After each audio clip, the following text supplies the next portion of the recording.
Did you know that just changing where you insert your hook can completely change how your crochet fabric looks? I'm Gemma from Concrete Gems Crochet, and in this video I'll show you the difference between working in the front loop, not the fruit loop, working in the front loop, the back loop, and alternating rows, and when you'd actually want to use each one. Okay, so what are the front and back loops? Now we all know that when you have a crochet stitch, you have two loops that you normally work into, and you insert your hook underneath both of those loops like that. But you can actually work your crochet into just one of the loops. Okay, the front loop is the loop crochet closest to you, so for me that's this one, and the back loop is the loop furthest away. And you can work your normal single crochet, double crochet stitches into just one of those loops to create different amazing textures. Okay, and can you guess which is which? I've got 3 samples here. Now this is working in the back loop only, and you can see it creates a knit-like ribbing effect. This one is working in the front loop only, and you can see how much more open it is, and this line that it creates across, which is really great for detail, ridges, and things like blankets. And then you can create this beautiful texture just by alternating doing the front loop single crochet and back loop single crochet. So I'm going to show you each of them now. Let's start with the front loop. Now this is my front loop sample here. Okay, and I'm just going to show you how to do it. Okay, it's really straightforward. Okay, so grab our hook and you locate the 2 loops at the top. So these are my 2 loops here.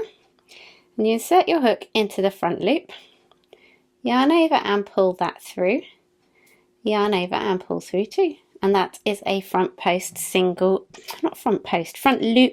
crochet. If I keep saying post, I sincerely apologize now.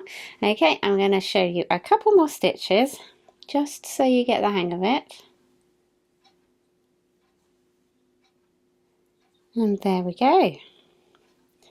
That is the front loop single crochet, and it's really great for decorative texture, creating ridges, and also for surface detail. I used the front loop single crochet recently in my daffodil, which you actually work in the back loops and then you work in the front loops to create the top of the daffodil. It's also in another of my designs here. You can see that ridge detail there that I've created. That's using front loop single crochet. Nope, that's using front loop half double crochet. Let's move on and have a look at the back loop, working in the back loop only. Now if you see BLO, that is what that means, the back loop only.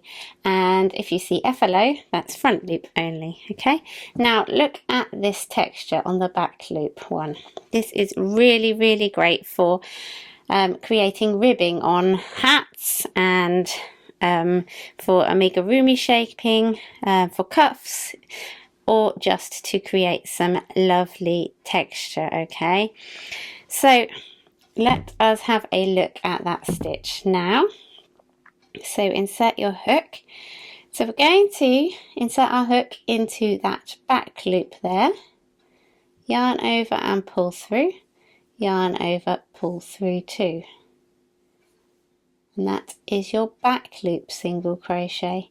Now you can do these stitches with half double crochet, double crochet, even the taller stitches. You just work into that back loop when you're doing it, and it's a really easy way to add texture to a simple project without having to learn a new stitch. Okay, and I often use it in mosaic crochet.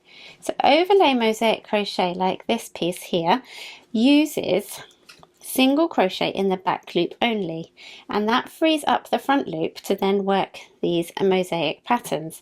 And you can see the edging here, this is done in back loop single crochet, and you can see that it creates that lovely ridge there, which makes a beautiful effect, and that's working in the round with the back loop single crochet. Okay, and then we can alternate, and that creates this beautiful effect. So what we can do is we can do one row of back loop single crochet, and then one row of front loop single crochet. So you see here I'm starting with my front loop single crochet, and you just work across a full row in front loop single crochet, working into that front loop only there, as you can see. And this creates a really gorgeous texture that's nice and drapey. Because you're only working in one loop, it opens up the stitches more. It's not so thick, and it just creates such lovely texture. And then when you get to the end of your row of front loop single crochet, you can turn and chain one, and then you can work your back loop. So we then work into the back loops. And the only tricky part of this one really is remembering which row you're on.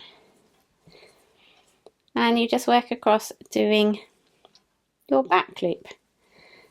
I love using back loop and front loop single crochet for different effects and to create texture without making patterns too complicated.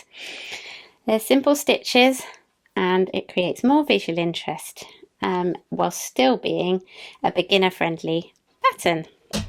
Okay, so there you have it, 3 different ways of using the single crochet to create different texture.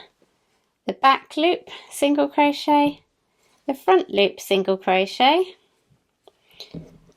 and then alternating, which is my absolute favourite. Why not try making these 3 small swatches yourself so you can really see the difference, because on the camera it's really difficult to see. And tell me, which texture do you like best, front loop, back loop, or the alternating rows? I hope to see you again soon. Thank you very much for watching this tutorial, and check out my channel for more fun YouTube tutorials. Bye for now.